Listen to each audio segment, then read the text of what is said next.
کوئی اور سے کشمیریوں نے آج یہ لٹر میں اعلان کر دیا ہے کہ جو ایم ایل اے اس ترمیم کے اوپر سائن کرے گا اسے ہم یو کے اندر داخل نہیں ہونے دیں گے، بلکہ اسے جوتوں کے ہار پہنا کر یہاں ہم اس کا استقبال کریں۔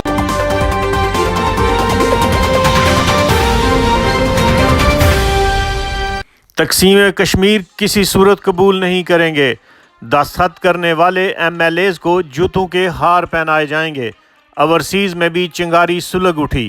برطانیہ کے شہر لٹن میں کشمیر نیشنل پارٹی کے زیر اہتمام ایک سیمینار منعقد ہوا، جس کے مہمان خصوصی چیف ایڈیٹر صدائے چنار چودھری محمد امجد تھے۔ تمام سیاسی جماعتوں کے جرگے نے تقسیم کشمیر کے خلاف سخت فیصلے کر لیے۔ تفصیل جانتے ہیں اس رپورٹ میں۔ ہمارے اوورسیز کشمیری ہیں، ان کے اندر آزاد کشمیر کے اندر جو 15ویں آئینی ترمیم کے حوالے سے خدشات پائے جاتے ہیں، اوورسیز کشمیری جو ہے وہ ان کو بھی اس پہ بے شمار تحفظات پائے جاتے ہیں۔ لہذا اوورسیز کشمیریوں کی یہ ڈیمانڈ ہے کہ حکومت پاکستان سے ڈیمانڈ ہے، پاکستان کے ذمہ دار اداروں سے یہ ڈیمانڈ ہے کہ خدا را جو ریاستی تشخص ہے اس کو برقرار رکھا جائے۔ اگر 15ویں ترمیم کے حوالے سے یا اس کے پلیٹ فارم سے ریاستی تشخص کو اگر نقصان پہنچا یا تحریک آزادی کشمیر کو نقصان پہنچا تو اس کی تمام تر ذمہ داری پاکستان کے ذمہ دار اداروں پر عائد ہوگی۔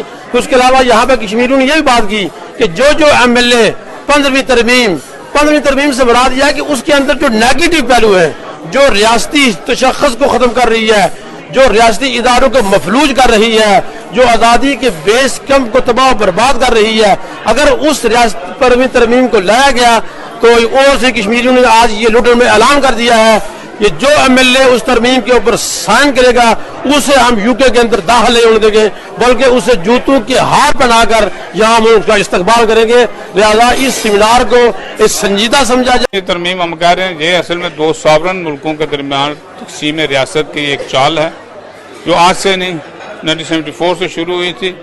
برینڈ اس کا جا کے شملہ معاہدے پر ہوا، جبکہ شملہ معاہدے میں یہ دونوں ملکوں نے ایگری کیا کہ ہم اس کو آپس میں اس کو مسئلے کو حل کریں گے۔ وہی تقسیم آج جو جاری ہے موقع کے تلاش میں کہ کب اس کو ملے، لیکن حقیقت یہ ہے جب تک ایک بھی باشعور کشمیری زندہ ہے یہ تقسیم کشمیر ممکن نہیں ہے۔ ترمیم جو ہے یہ ریاستی تشخص کو ختم کرنے کے لیے ہے، اس سے کشمیریوں کا تو کوئی بلا نہیں یا کوئی فائدہ نہیں۔ اور ہم یہ باور کرانا چاہتے ہیں کہ آپ اگر بیس کیمپ کے اس تقدس کو مجروح کریں گے، آپ بیس کیمپ کے لوگوں کے جذبات کو مجروح کریں گے، تحریک سے وابستگی کے اوپر جو ہے وہ ان کے اوپر وار کریں گے تو اس کے سنگین نتائج برآمد ہوں گے۔